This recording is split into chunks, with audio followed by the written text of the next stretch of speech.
This program contains adult content. Parental discretion is advised.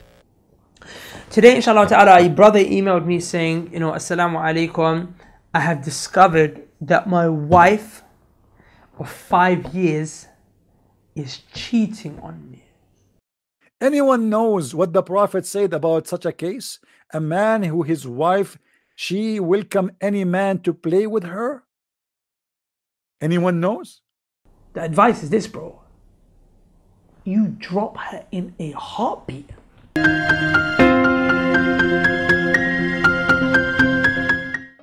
The Muslims are so good to call the sheikh to ask him, Assalamu alaikum, brother.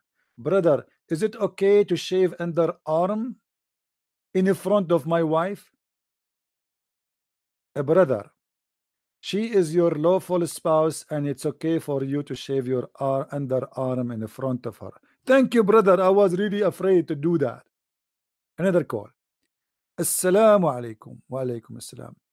A brother, my wife, she don't mind any man to touch her and to play with her. Brother, what? My wife, brother, she don't mind any brother to touch her and to play with her. And you know exactly what I'm talking about, the brother. Oh, brother, that's very horrible. So she don't mind at all? Yes, brother, she don't mind at all. Brother, can you leave for us your address under the air? Brother, why you want my address? Brother, just to visit you. Anyone knows what the Prophet said about such a case? A man who his wife, she welcome any man to play with her? Anyone knows? Let me show you. This is not a radio station. I'm just making it as it's a radio station and phone call, but in fact it's not. It is a Muslim guy who came to the Prophet and asked him that my wife, she don't mind that anyone he do, A man come to the Messenger of Allah and said, Prophet, my wife does not object anyone to touch her. That person is evil, filthy, sinner, transgressor. The Prophet said, where do you live, buddy? Where do you live? Brother, I live next to the pharmacy door. If you go to the pharmacy next to the bus station, go walk 7 steps, you will find a door. It says, stupid idiot. Okay, brother, I will visit you from time to time. I promise you. I promise you I'm coming to your house. So his wife, she does not object if anyone touch her. He said, Muhammad, okay, divorce her if you wish. The man, he said, I'm afraid I will miss her. What is wrong with brothers who catch their wives cheating and they're like, I don't know what to do? What do you mean you don't know what to do? Drop her. Where's your self-respect? Where's your rujula? Where's your manhood? The Prophet said, then stay with her as much as you need to.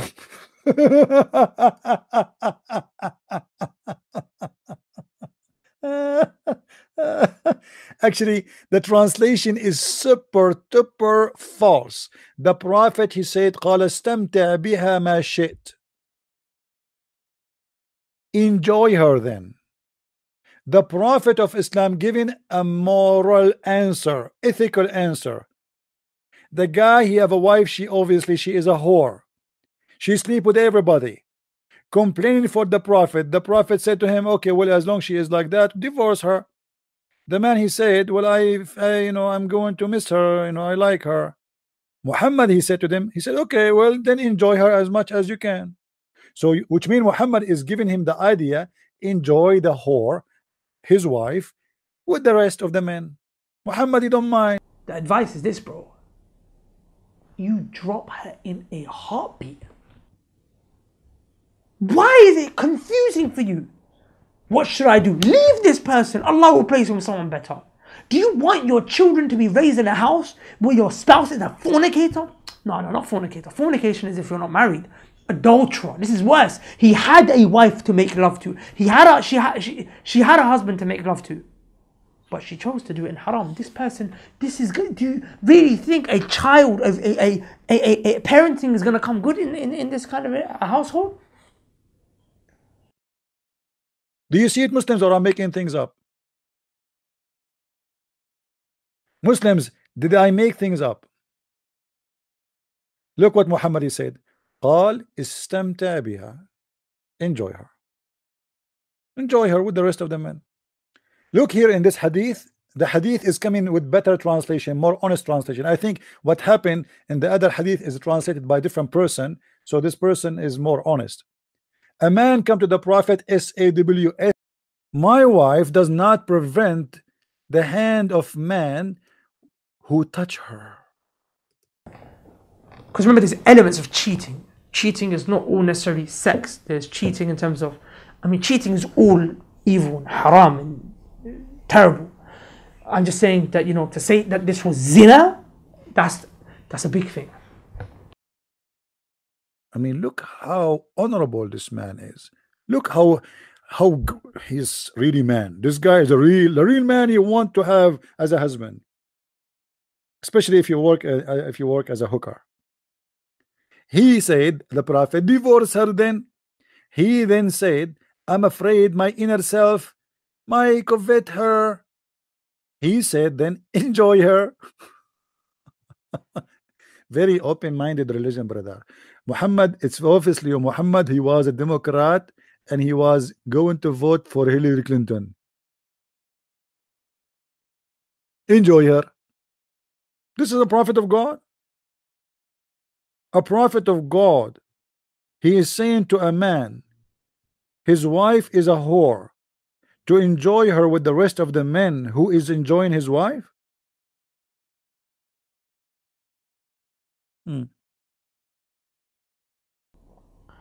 People who are willing to remain in a relationship with someone that they love, despite having been humiliated on such a level, should be worried that they are doing shirk. Maybe I'm not saying it is, but it could be the case.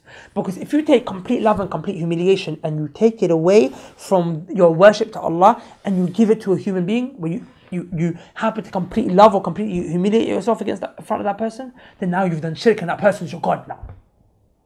But you see, the good thing about Muhammad, he is a person who speak a lot, and the more he talk, the more he do poo-poo. And poo-poo is very helping in this religion. It is the fertilizer for knowledge. And if you want the easier way to always find reference, you can get my books from Amazon.com, and you will find list of books covering tons and tons of things in Islam with a lot of reference, endless reference.